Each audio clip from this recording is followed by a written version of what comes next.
Well guys, this is the most sold PCs in gaming PC shops. And if you've been following the page for a while, which you probably haven't because I'm a very small channel, you know that around here we don't really like this kind of hardware configuration. But I figured, listen, if you really have to build a PC like this because the market wants it, I may as well build it in a way that I like and that works a bit better than the average PC built by a shop made up of boomers, right? So this is what came out. But anyways, let's get started. Why don't I really like this kind of hardware configuration? Well, let's go over the specs first, okay? So this thing has a Ryzen 5 5600 GT, which you may not even have heard of, but we'll cover it in a sec, paired with an RTX 4060, and generally it then gets paired with a bit more expensive stuff just to make it look pretty and to levitate the price a bit. I figured if that's what we have to do because that's what people want, because I don't know, people want the latest RTX 4000 GPU, we may as well make it look very nice and overclock it really hard and make it actually work very well. So that's what we've done. So this case is the brand new Gambia's Talos Elite Mesh White, and it looks very nice. I can hear the comments like coming from a distance telling me that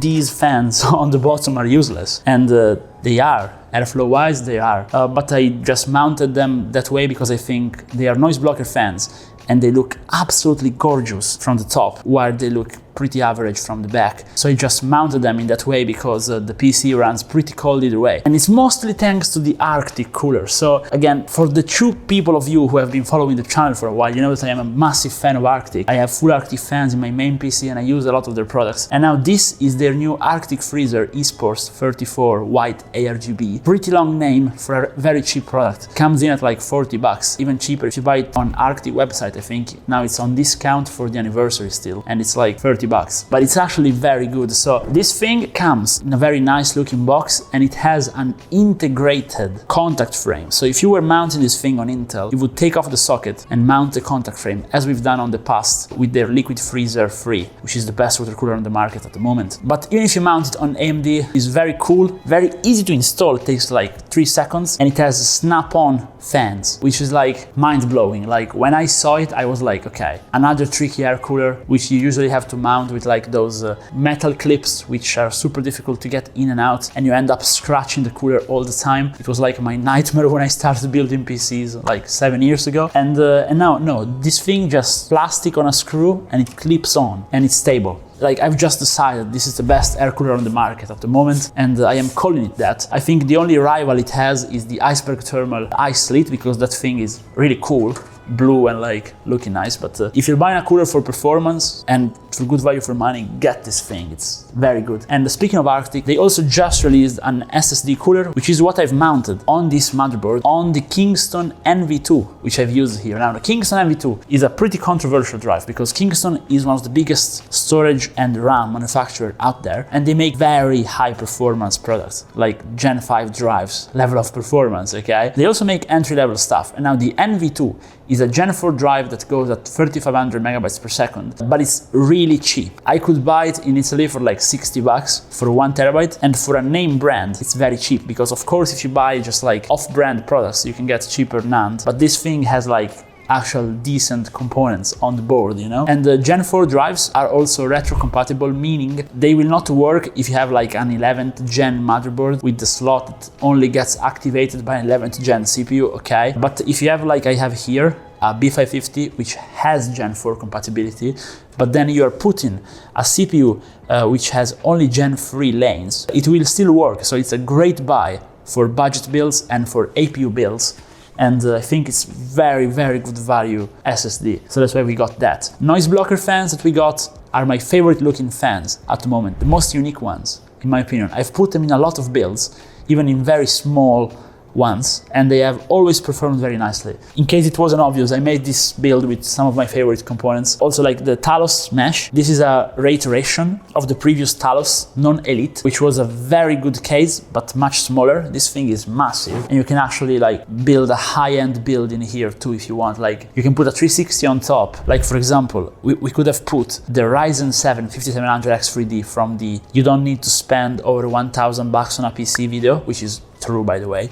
If you're playing 1080p and want to play at like 300 Hz, you should build a PC like that and save a lot of money. But you could put that here with an Arctic all-in-one cooler, or even with this cooler because it's plenty fine actually. We'll get to the temperatures too in a second. And like this case can host like a 4080, fine. You can actually put the smaller 4090s in it too.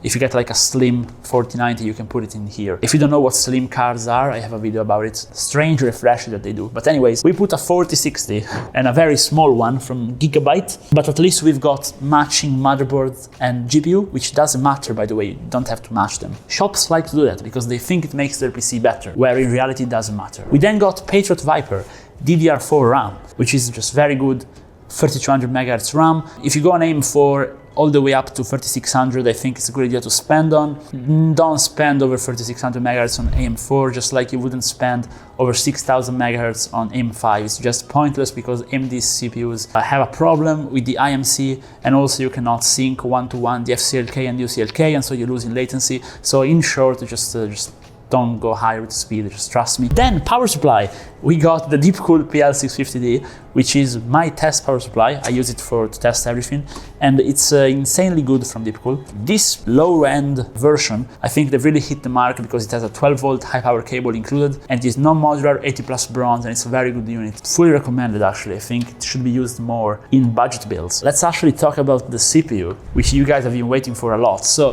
there aren't many reviews about this thing online because AMD silently launched it together with the 5700X3D, which we recently covered, which is the best gaming CPU at the moment, by the way. And basically this thing is a downclocked 5600G, so it is actually worse than 5600G. By 10%, it's worse. Why have they done that? It's actually pretty interesting. It's because they finished up the samples and the production line is coming towards the end and they don't have as good silicon. Again, it's my assumption, of course, I don't know those things, I'm just assuming. That's what they've done, and so we have a less performing CPU that's very cheap, and it's coming in just right above the $100 mark. You can actually find it for cheap if you look around a lot. And now the problem is it has pretty much the same performance at a 5600, just 15% slower roughly, but you're not gonna see it with any GPU under a 3080. You're not gonna see it. But the thing is, it only has PCIe Gen 3 and it has 8 lanes. Well, it has more lanes, but you have to share it with the NVMe drive. So in the end, if you put an NVMe drive, you have 8 lanes of Gen 3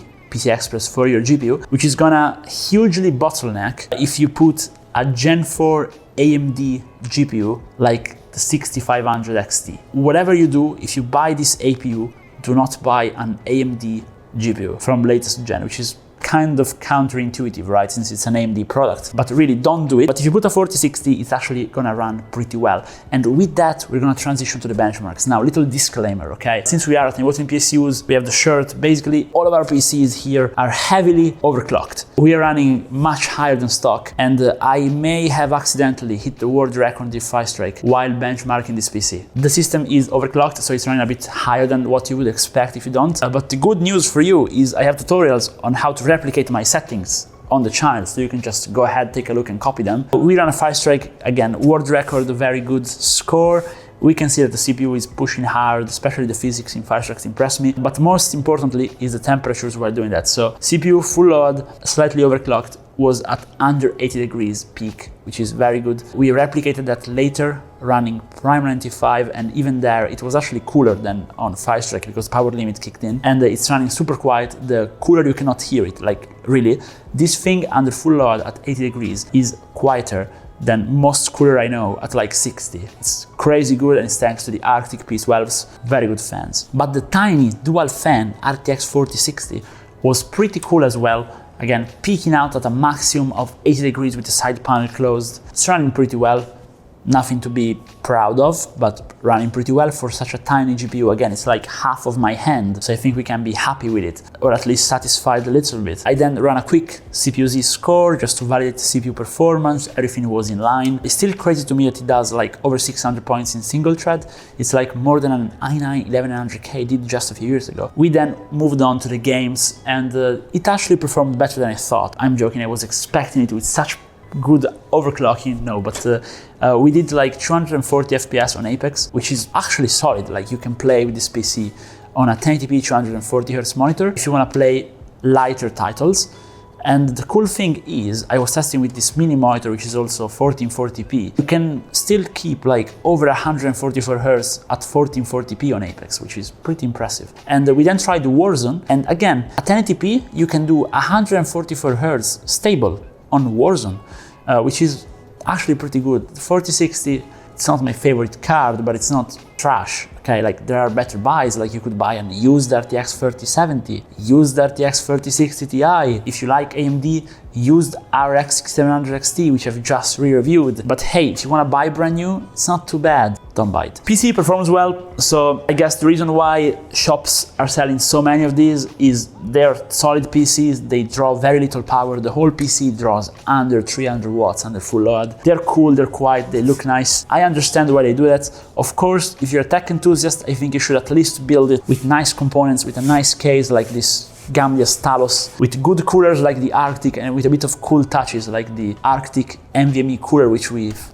took a look at before. But really, they're not bad PCs, and they are easy to build, easy to maintain, and that's why they're selling a lot. Of course, if you're an enthusiast, I think you should do just water-cooled, used crazy mods like we do on the channel. And if you want to see those, again, check out the channel, maybe drop a like and a sub, and I hope to see you guys again for a more interesting build, but I think I like this one quite a bit too. Bye bye.